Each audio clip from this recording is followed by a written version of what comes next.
It's Tara here to do another race vlog, but this time it's going to be a 200-mile race. So it's going to be different. Hopefully I remember to record this time because I forget. And then I'm like, well, I have no footage to post. That happened with the long trail. By the way, I set the fastest known time on the long trail in August. It's pretty exciting overall. It is September 26th, I think. 25th. It's 25th. September 25th. And I'm going to be racing the Mammoth 200-mile race. It's really 214 miles for the race. I'm going to be wearing the Ultra Olympus 275s. No lighter shoe, a whole ounce lighter. Getting ready to go to the pre-race meeting. Gonna bring you guys along with me. Hopefully we can have fun together. Hopefully I remember to record adequately during this race. Oh, I really hope I do. That would be awesome. Hopefully I can get my crew to record. That would be so cool. I gotta remember. Okay, got my shoes. It's raining currently. Got the Ultra hat. I put some googly eyes on it.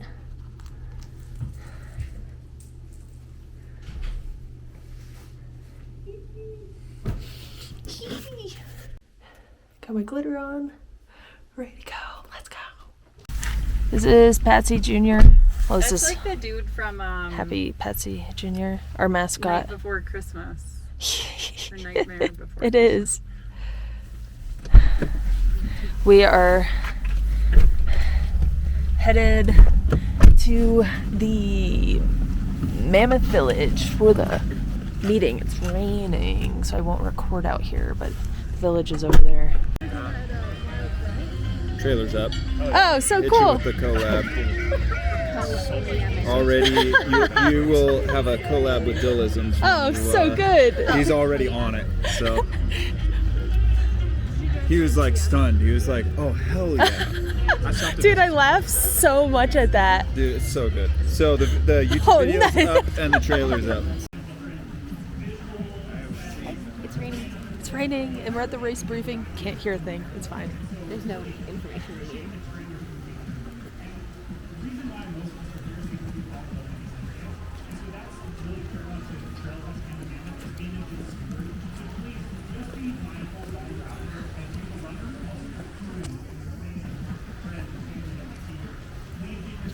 Alright, morning of the race. I got all my glitter on. This is somewhere. These arm sleeves are quite loose. It's okay. Yeah. How do I look?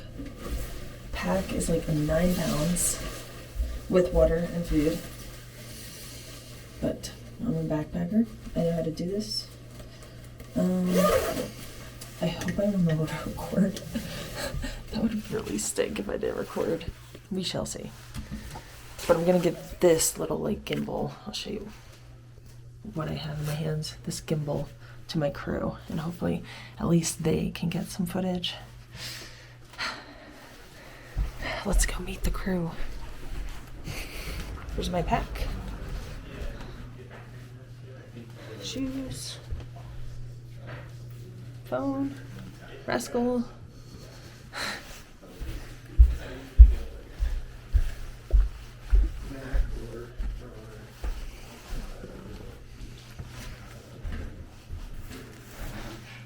Sierra, Joe, and Chris.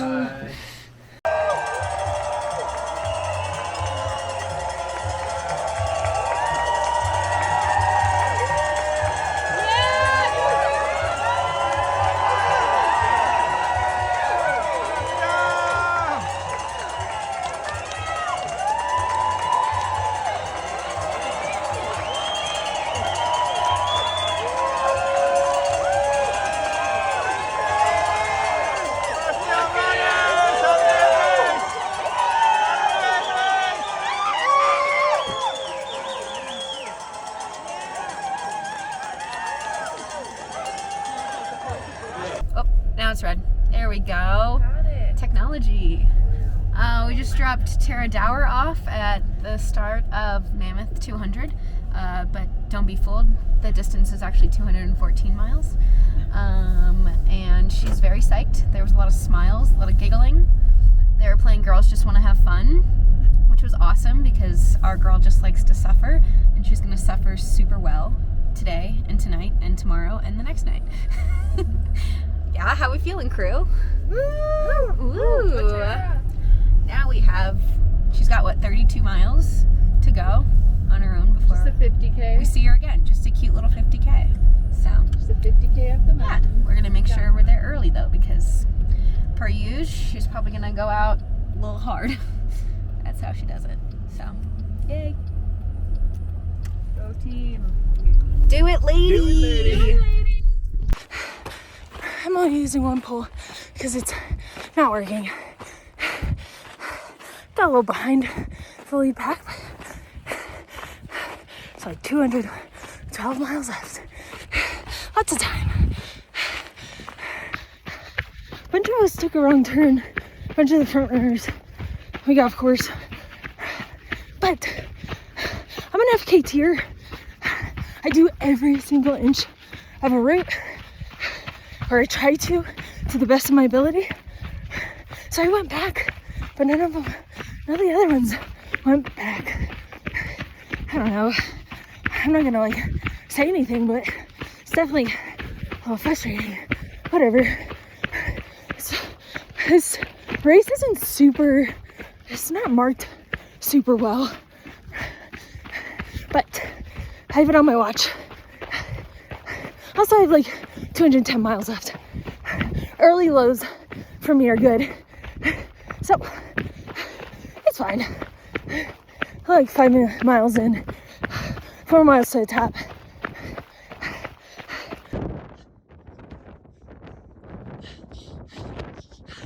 Hey boy! Yee! Look. Yeah! Been running with Jesse. I'm tired.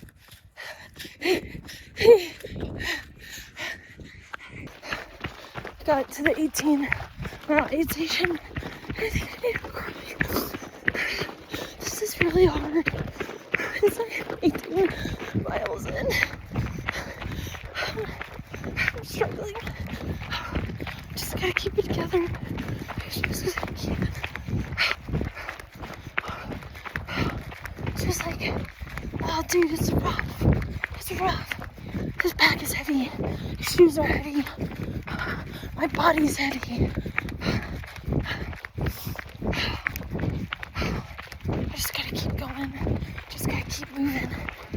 Best I can. That's all I can ask for. Tara, where have you been putting the Bible? Do you want Coke or Gatorade? Yeah. How's your temp? Good. Yeah. Rachel and I are here. Hi. We passed first crew boy station. 30 something. And now we're on to more. It's pretty. Look at it. Rachel, look at it. And there's a drone following us.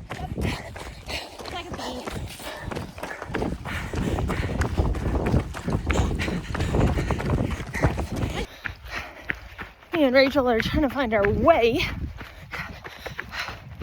It's marked not so great, but that's okay. I also lost a water bottle, but that's also okay. It happens.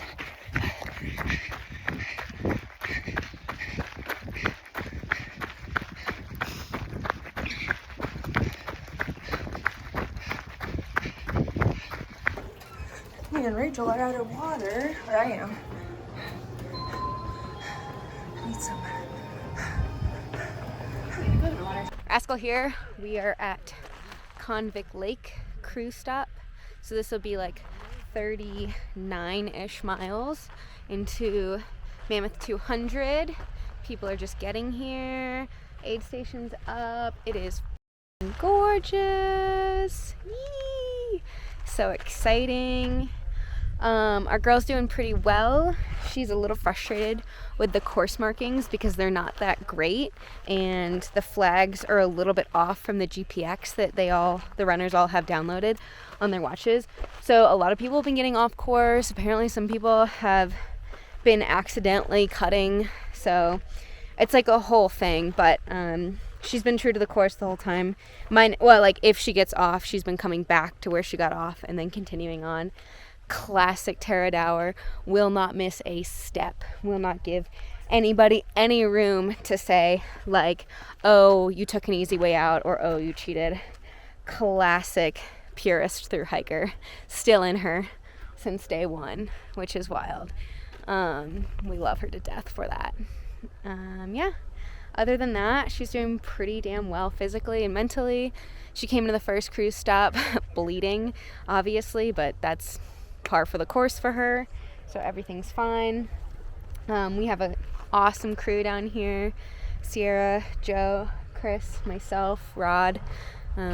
Everything's so far so good, going smoothly, knock on wood, and we're really happy with how things are going so far. It's still amazingly early because this race is 214 miles and this is barely 40 miles into it, but all is well. So yeah, she'll probably be here within the hour, I'm assuming. So maybe we'll get shots of her, maybe we won't. Probably won't, because we'll be busy talking to her and giving her things. So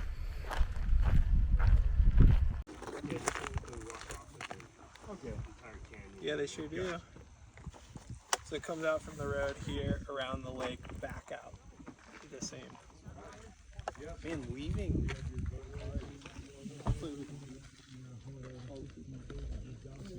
And then go see the lake real quick.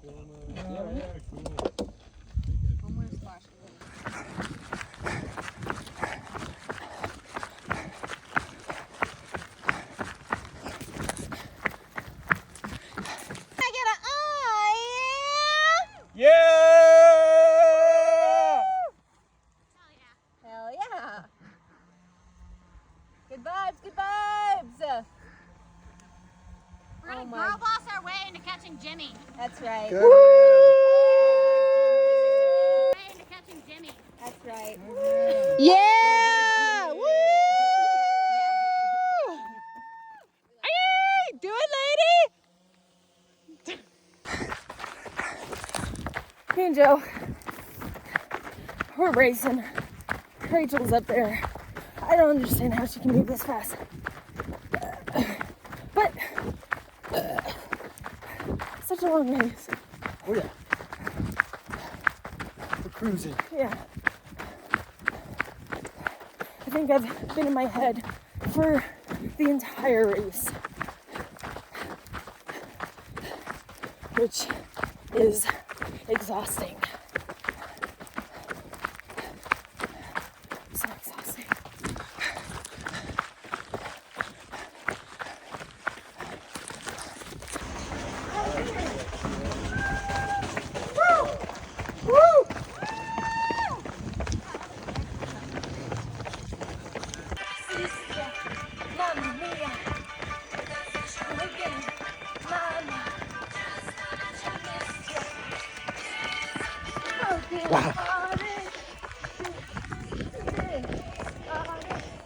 And I DNF'd.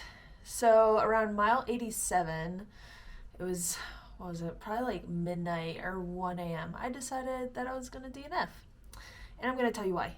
I'm also going to give you guys some updates on my life and also thoughts on DNFing and just tell you the story of what happened after that last video.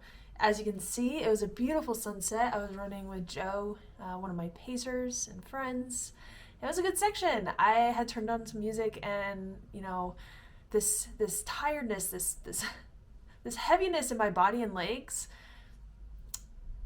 didn't go away, but it did lessen as I had more fun out there.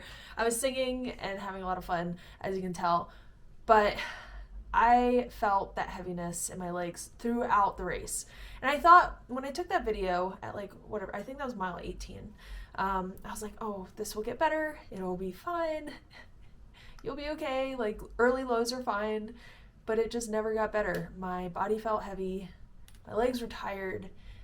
And as I went into the night, as you can see, it was sunset at that moment. It was great. I got into the next crew area and picked up Rod to pace me for the next like 28 miles. I kept thinking about it on that section. We had this section up the Glass Mountains, and it was dark, and I wasn't eating or drinking. By the way, I barely peed out there. I know that's TMI, but I like barely peed. So it's not great. And it also hurt. But I did go to the hospital after. We're all good. Everything's fine. I got my blood work. Everything's fine. Nobody worry about me. I'm okay. It's fine. But yeah, it was just like, I was a little, I was hallucinating just like a little bit. It was just like, it got a little weird up on the Glass Mountains. And I just kept thinking, like, why am I here? What are my goals for being here? Like, why am I here? And I kept thinking about that. And I obviously I was in the right mind to have that thought process. And I should have probably thought about this before the race even started and wrote down my motivations. But I was thinking about my goals for the next year, and I want to go back to Western States because Western States truly felt like such a disappointment. Preparing for as long as I did, the goal I made.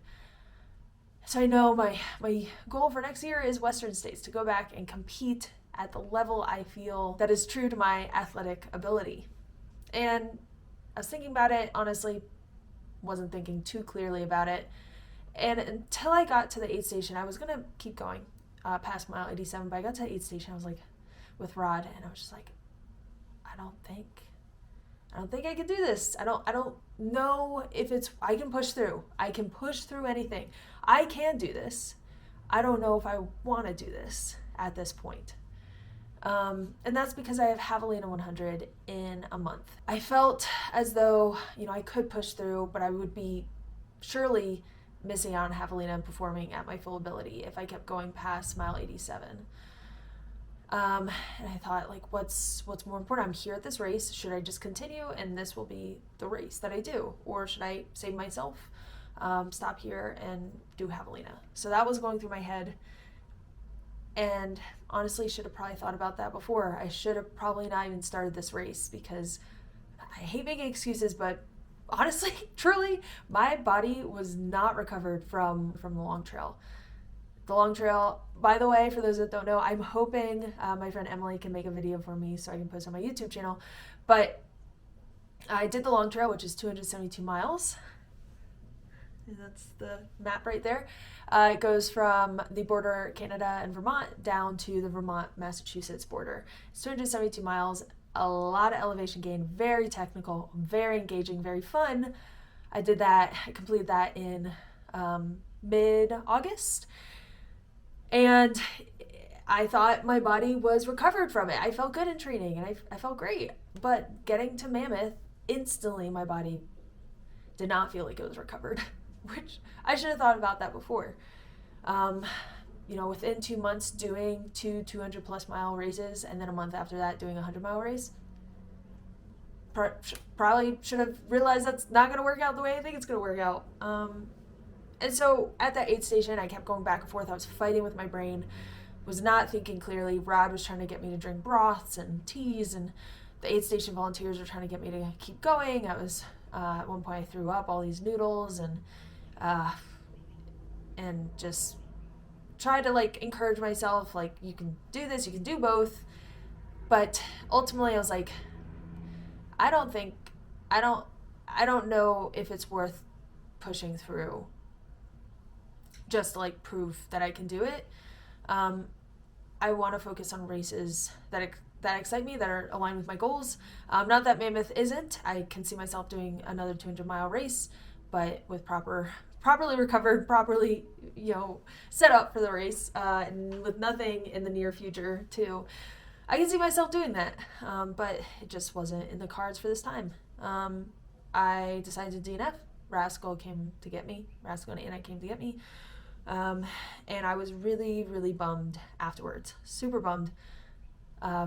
Just really sad because I think I was okay with the decision. I think I was upset with myself for even getting out there and trying. And I just learned a lesson. I learned that I shouldn't stack that many races. I think the disappointment from Western States was just so like fresh, and I just wanted to kind of prove myself in some ability, like doing Long Trail, doing Mammoth, and then doing Javelina. Maybe that would prove something to myself that this DNF at Western, I don't really know the right word for it, but you can kind of guess what I'm thinking. But yeah, I was bummed. Still bummed. Definitely don't take this stuff lightly. A lot of people, my crew, my family, my friends, the race directors, they put a lot into this race and a lot into my race. My crew did. And I didn't take this decision lightly. And I'm bummed. It stunk to DNF. But I was assured by my crew, Rascal. By the way, Rascal moved in. That's her bed down there. So you can probably see more videos of her in the near future. But yeah, Rascal assured me like she's proud of me. I told Rod when we were sitting there at the aid station, I was like, I'm just so like, I just want to make people proud. And Rascal called and literally said she was proud of me. And that was like, this meant so much to me. So I definitely learned a lesson. My thoughts on DNFing. I never thought I would DNF twice in 1 year.